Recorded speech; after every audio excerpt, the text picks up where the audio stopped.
अस्सलाम वालेकुम एवरीवन। उम्मीद है आप सब खैरियत से होंगे। आज काफ़ी टाइम बाद फिर से आप लोगों के साथ मुखातिब होने का टाइम मिला। मैंने सोचा कि कुछ चीज़ें आप लोगों के साथ डिस्कस करूं। बहुत सारे स्टूडेंट्स फ्रस्ट्रेशन का शिकार हैं। जो एपीएससी ने रिसेंटली जो टीजीटी के पेपर लिए थे, उनके आंसर कीज़ के बारे में थोड़े इश्यूज़, उनके पेपर जो कंस्ट्रक्शन हो गए, क्वेश्चन जो सेट किए गए थे, उनके बारे में कुछ क्वेश्चन इश्यूज़ डिस्कस कर रहे हैं, तो हम उनको चीज़ों को थोड़ा डिस्कस करते हैं। यहाँ पे पहले मैं एक चीज़ क्लियर ये कर लूँ कि यहाँ पे 2 अलग-अलग वो थे। एक फ़ीमेल का पेपर था, एक मेल का पेपर था। फ़ीमेल के पेपर में भी 2 पेजेज़ थे और मेल के पेपर में भी 2 पेजेज़ थे। मेल के पेपर जो हैं अपने टाइम पे पेज 1 का पेपर फर्स्ट और पेज 2 का पेपर सेकंड टाइम पे जैसे पहले से शेड्यूल होते थे ऐसे ही हो गए। लेकिन फ़ीमेल के पेपर में पहला इश्यू यही आया कि पेज सेकंड जिनका मेंशन था उनका पेपर फर्स्ट हुआ और जो पेज फर्स्ट जिनके ऊपर स्लिप में और उसमें मेंशन था उनका पेपर नेक्स्ट डे हुआ। उसके ऊपर एक और क्वेश्चन जो अक्सर स्टूडेंट रेज़ करते हैं कि आंसर कीज़ एक्सचेंज हो गई है। मैंने खुद भी ये ऑब्ज़र्व किया, जो सेकंड पेज जो नेक्स्ट डे जिनका पेपर हुआ था फ़ीमेल का, वो पेपर जब सोशल मीडिया में सर्कुलेट कर रहा था, मैंने उसको की से आंसर की से मैच किया। 6-7 एमसीक्यूज़ तो मैंने खुद भी आइडेंटिफ़ाई किए जिनके आंसर कीज़ पीएससी ने गलत मेंशन किए थे। इस चीज़ से आप लोगों को डरने की ज़रूरत इस वजह से नहीं है कि आंसर की ये क्लरिकल मिस्टेक हो सकती है। इस तरीके से हाँ, इसका जो बेनिफिट जिसने उठा लिया है, जैसे कि कुछ बच्चे ये भी डिस्कस कर रहे थे कि बहुत सारों ने आंसर कीज़ जो हैं, उसी को एज़ इट इज़ कॉपी करके पेस्ट करके लेके गए थे और उन्होंने उसी हिसाब से कर लिया है। अगर ऐसा कोई एडवांटेज किसी को हासिल हुआ है, तो वो फिर अलग बात है, वो फिर कंपनसेटेबल है। बाकी रही बात, वो ये कंप्यूटराइज़ चेकिंग होती है, जितने भी एमसीक्यूज़ बेस्ड टेस्ट हैं ना, ये कंप्यूटराइज़ चेकिंग होती है।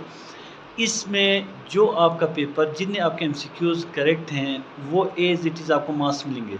इसमें आप लोगों को डरने की ज़रूरत नहीं है।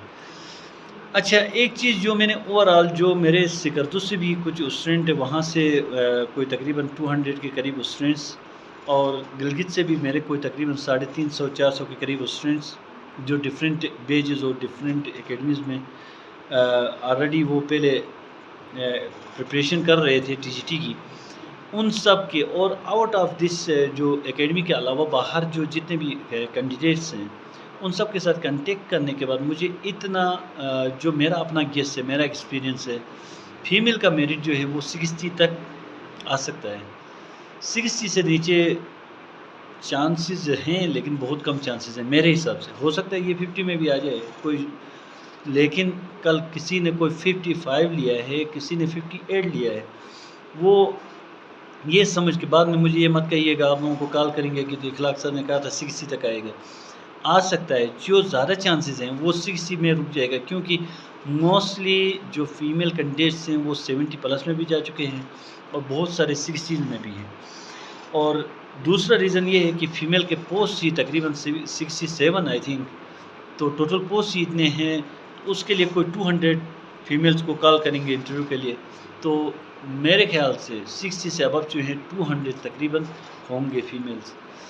इस वजह से उनका मेरिट वहाँ पे क्लोज़ होने का चांसेस है। अक्सर स्टूडेंट क्वेश्चन पूछते हैं कि सर पासिंग मार्क कितने हैं? यहाँ ये पासिंग मार्क नहीं देखा जाता, ये नॉर्म रेफरेंस टेस्ट है। इसमें कोई क्राइटेरिया सेट नहीं किया जाता कि इस क्राइटेरिया को फुलफ़िल करने वाला पास होगा। इसमें एक स्टूडेंट की परफॉर्मेंस को दूसरी स्टूडेंट की परफॉर्मेंस के साथ कंपेयर की जाती है और एक पोस्ट के पीछे 3 कैंडिडेट्स को इंटरव्यू के लिए फ़ाइनल कॉल करते हैं। तो मुझे जो लगता है फीमेल का इंटरव्यू जो है वो उसका मेरिट जो बनेगा वो 60 तक आ सकता है। मेल का इंटरव्यू में बड़ा दिलचस्प वो जो इंटरेस्टिंग चीज़ जो है, इस दफ़ा 70 प्लस जो हैं मेल में बहुत ही कम है।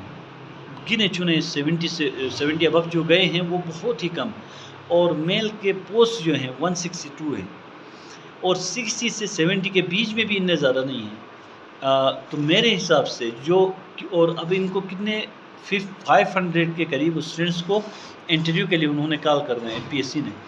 अब मुझे जो लगता है अक्सर स्टूडेंट जो हैं 70% स्टूडेंट ने 50 से 60 के बीच में मार्क्स लिए हैं और मुझे जो लगता है वो मेल का जो मेरे लिस्ट से 55 तक भी आएगा वो तो श्योर है, कंफर्म है। और मुझे जो चांस लगता है वो 50 तक आने का भी चांस लगता है। अब आप लोगों ने करना क्या है, फीमेल एहतियातन फीमेल वाले जो 55-50 तक हैं वो सब, और मेल जो हैं 50 तक जितने हैं सब अपने इंटरव्यू की प्रिपरेशन में लगे रहे। हम अक्सर एक जो गलती करते हैं जिसकी वजह से हम रह जाते हैं वो ये है कि इंटरव्यू की क्या प्रिपरेशन करना। ये क्वेश्चन बहुत हर एक के माइंड में, हर एक के ज़बान में यही है, इंटरव्यू की क्या प्रिपरेशन करना। आप लोगों को पता होना चाहिए कि इंटरव्यू 200 मार्क्स का है और आपका टेस्ट जो है वो 100 मार्क्स का है। और एक और मिथ जो अक्सर स्टूडेंट पूछते हैं कि क्या हमारे जो पेपर में 20 नंबर का इंग्लिश का पोर्शन है उसमें 10 नंबर स्कोर करना लाजमी है? ऐसा हरगिज़ नहीं है। आपने 100 मार्क्स के पेपर में जो ज़्यादा जितने लेंगे, बेशक अगर आपके इंग्लिश के सारे गलत हो गए और आप प्रोफेशनल में 80 में से 80 लेते हैं और सबसे ज़्यादा आपके ही स्कोर हैं तो आप टॉपर हैं, आपको फेल कभी कंसिडर नहीं करेंगे। ये सारा झूठ है, एक मिथ है, ये कोई रियलिटी नहीं इसमें। दूसरी बात ये कि अक्सर स्टूडेंट ये पूछते हैं कि इंटरव्यू के मार्क्स जो है वो वेटेज कम रखते हैं 30% वेटेज के हिसाब से। ऐसा भी नहीं है। 200 अक्सर ये होता है ना कि अभी आपके जो टेस्ट दिया है उसमें से वो मार्किंग स्कोरिंग करते हैं और सिक्रेसी ब्रांच में वो सेफ होते हैं वो मार्क्स। फिर आप लोगों से इंटरव्यू लेते हैं, इंटरव्यू पैनल को आप लोगों के मार्क्स का पता नहीं चलता टेस्ट के, वो अपने 200 में से एवेलुएट करते हैं आपको और आपके मार्क्स जो हैं सिक्रेसी ब्रांच को सेंड करते हैं। सिक्रेसी ब्रांच जो है इन दोनों मार्क्स को कंपेयर करती है, ऐड करती है। ऐड करने के बाद जो सबसे ज़्यादा होता है ना वो टॉपर होता है, सिंपल सी बात है। जो सबसे ज़्यादा लेके 67 पे ले आएंगे वो फीमेल इंडक्शन होगी उनकी, और मेल में 162 जो दोनों इंटरव्यू प्लस टेस्ट से टोटल 300 में से जो सबसे ज़्यादा मार्क्स लेगा उनकी इंडक्शन होती है। तो ये याद रखिएगा, इंटरव्यू मोस्ट इम्पॉर्टेंट है। अब ये फिक्स भी नहीं है कि इंटरव्यू में क्या पूछते हैं, वो हर स्टूडेंट का अपना एक बैकग्राउंड होता है, डिफरेंट किस्म के वो सब्जेक्ट्स पे उन्होंने मास्टर किए हुए होते हैं, डिफरेंट किस्म का उनका टीचिंग एक्सपीरियंस होता है, डिफरेंट किस्म के उनके पास सर्टिफिकेट्स और डिप्लोमास होते हैं। जो जो APSC में सबमिट किया है ना उन सब के हिसाब से वो क्वेश्चन पूछते हैं और किस तरीके से पूछते हैं उसके बारे में 2-3 ज़्यादा से ज़्यादा 3 वीक, आई थिंक 2 वीक में इंशाल्लाह कवर हो जाएगा। एक सेशन मेरा प्रोग्राम है तो बी रेडी फॉर दैट। इंशाल्लाह 1 अक्टूबर से वो सेशन स्टार्ट कर लेंगे हम। ओके, सब अपना ख्याल रखिएगा। उस वक्त तक एक चीज़ मैं आप लोगों को बता दूं, एजुकेशनल साइकोलॉजी और एजुकेशनल फ़िलासफ़ी इन दोनों पे टच रहें। ये दोनों MCQ वो इंटरव्यू में बहुत ज़्यादा पूछे जाते हैं। इन दोनों में टच रहें और अपना बायोडाटा एक फॉर्म बनाएं कि आपकी क्वालिफ़िकेशन क्या है, आपका टीचिंग एक्सपीरियंस कितना है, कौन कौन से स्कूल में कितना पढ़ाते हैं और कौन सा सब्जेक्ट आपने पढ़ाया है, किस ग्रेड को पढ़ाया है और आपका किस सब्जेक्ट में मास्टर है और कितनी CGPA है, मेजर सब्जेक्ट क्या थे, वो सारा लिख के एक बायोडाटा फॉर्म बनाएं। उसी हिसाब से वो बायोडाटा फॉर्म जब हम इंटरव्यू सेशन अनाउंस करेंगे उस बायोडाटा फॉर्म को लेकर आए।